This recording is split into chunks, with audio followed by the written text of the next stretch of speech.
Can you speak a little bit about your research over the next 5 years, where it's heading? I'm interested probably in two things, well, maybe three. So one, I want to expand some of the measurement work I've done with Spanish-English bilinguals to think about how we might test kids who speak other languages. I think an important thing that we can do, we have enough data to start to develop some theories to test out systematically, is we might be able to do more than we thought in English.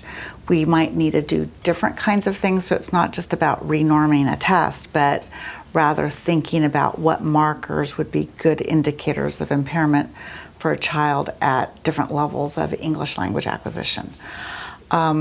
The reality is 96% of speech pathologists speak English as their only language. So that doesn't match up with 20% of the population or 20% of their caseload knowing another language.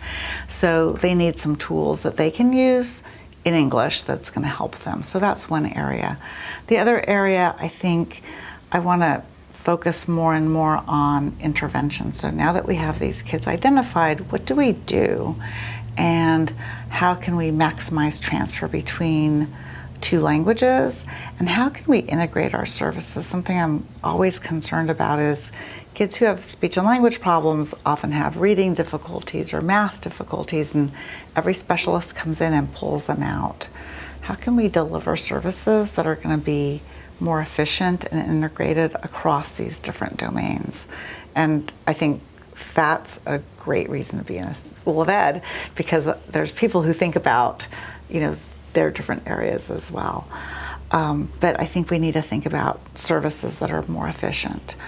And the other thing that I've been thinking about and have started to do some exploring in is, how do we get people to uptake best practices?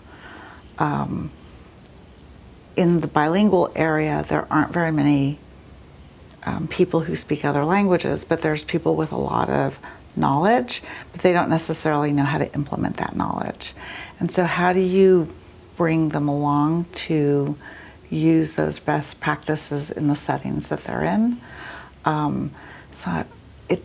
We know from the translation science area that it takes 17 years on average to move, a small part of what we learn clinically into, clinical practices. And that, almost 20-year gap is a frustration for me. So the kinds of things that I came across when I was a clinician 30 years ago, people still ask me about. I'm like, we know better now. We should be doing better. And so, I think probably in the next 5 to 10 years, that's another area I'd like to go in, because we need to implement what we're doing or what we know at a larger scale.